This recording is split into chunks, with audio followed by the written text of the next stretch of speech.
A palavra natural, muitas vezes, não é vista como deveria ser, né? Porque não é que a palavra natural denota informal. No nosso caso aqui, natural vem de natureza mesmo, do inato. Os fatores inatos que têm e que implicam e que se contrapõem nessa ação de interatividade, né, que nós estamos tratando, aluno, professor e conhecimento. Vamos lá? Fatores naturais.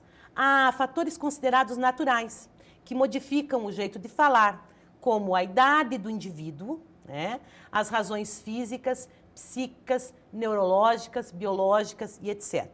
Por exemplo, se você for observar em vídeos meus antigos, a minha voz não era essa. Até pelo fato de que eu sou fumante, né? E o fumante tem uma modificação de voz muito grande durante a sua vida toda. Vai se tornando mais grave, né? Vai se tornando mais opaca, né? Uma voz muito mais opaca, né? Então, nesses termos que eu estou colocando a questão do natural e nesses termos que eu estou abordando a idade do indivíduo, né? O fator natural interferindo nessa variante de linguagem que nós estamos tratando aqui, que interfere, que tem implicações com a linguagem, que é o mediador do processo que nós estamos nos referindo.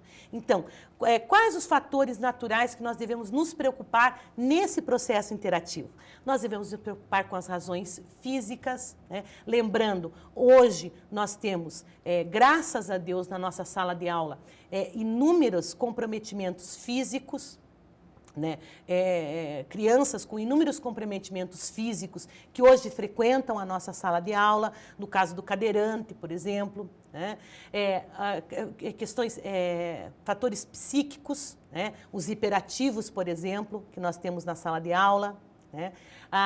Questões neurológicas, né? Questões biológicas, que são fatores naturais que vão interferir, que vão implicar, né, que vão realmente desempenhar algo bastante fácil, vão desempenhar algo nessa interação entre o professor, o aluno e o conhecimento. Vão fazer com que essa relação, essa interação ocorra de forma harmônica ou não, enfim, mas de forma diferente.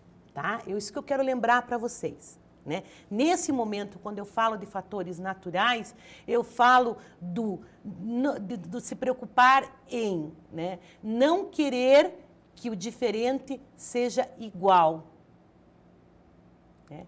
E se lembrar que existe e deve haver uma situação de igualdade entre os diferentes. É a situação de igualdade que nós, professores, devemos buscar, né? E não igualar a todos nessas diferenças de fatores naturais. Certo, pessoal? Né? Não, é essa busca entre o tornar um ambiente de possibilidades de aprendizado similares em cada uma dessas diferenças. Possibilidades bastante próximas de interação com o conhecimento, mesmo nessas diferenças naturais.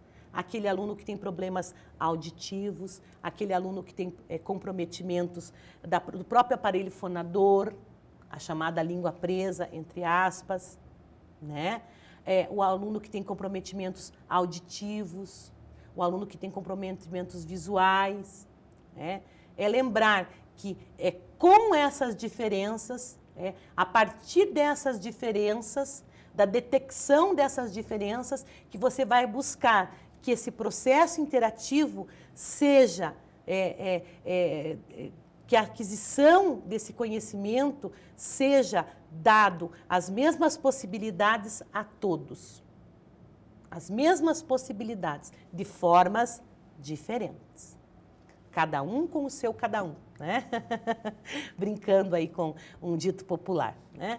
Uma criança, por exemplo, não utilizará a língua da mesma forma que um adulto. Então, quando eu falo de inato, de fatores naturais, algumas pessoas também só pensam nessas implicações que eu havia detido, mas não é só isso, né?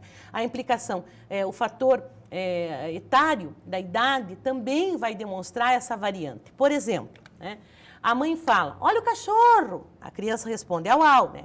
A mãe fala, você quer comer? A criança responde, quer papá. Né? Ou, uma brincadeira que eu trouxe aqui, né? O personagem Cebolinha da Turma da Mônica, do Maurício de Souza. Oi, pessoal, eu queria aproveitar a ocasião, lançar o meu protesto, porque a minha música, que é a melhor do disco, e assim por diante. Vocês conhecem já o comprometimento do Cebolinha. O que eu trouxe, né? Por que eu trouxe esse exemplo? Para nós lembrarmos que o fator natural, uma das implicações do fator natural é essa implicação que eu tenho da faixa etária. Né? Então, eu falei dos fatores regionais, falei dos fatores contextuais, né? Falei dos fatores culturais e o fator natural, que também e deve se levar em conta. Então, os fatores inatos, essa criança, como ela chega para você? Né? Regionalmente falando, culturalmente falando, biologicamente falando, que é o fator natural. Né? Como ela chega para você? Né? E como você vai, através da mediação na linguagem, tornar esse processo interativo o mais harmônico possível. Né? Então, com isso, vocês podem ter ajuda do quê? De que ciência? Se vocês quiserem aprofundar um pouco mais essa questão, vocês podem beber na fonte da sociolinguística. Né? As variantes, o que vocês vão encontrar na sociolinguística? As variedades socioculturais da linguagem, que são denominadas dialetos sociais. Então, se alguém se interessou aí por essa discussão, tem alunos com comprometimentos bastante significativos na área dos fatores naturais, ou na área dos fatores regionais, ou na área dos fatores culturais, e quer beber dessa fonte de forma mais intensa, pode procurar ajuda na sociolinguística. Mas o que eu gostaria que ficasse, porque nós vamos fechar a questão dos fatores na aula de hoje, é nós lembrarmos que nós, né, nas nossas subjetividades, temos todos esses fatores que nos interferem, que dirá na nossa relação com o outro, em que nós temos os outros fatores que interferem nas subjetividades do outro. E ainda temos a questão das subjetividades e dos fatores envolvidos no conhecimento que nós vamos ter que trabalhar, né, que é de outro. Né? Então, que vai se tornar meu conhecimento, que eu vou ter que passar para o outro, que vai se tornar conhecimento do outro, né? E nosso conhecimento. E se parar por aí, gente, daí não adiantou. Né?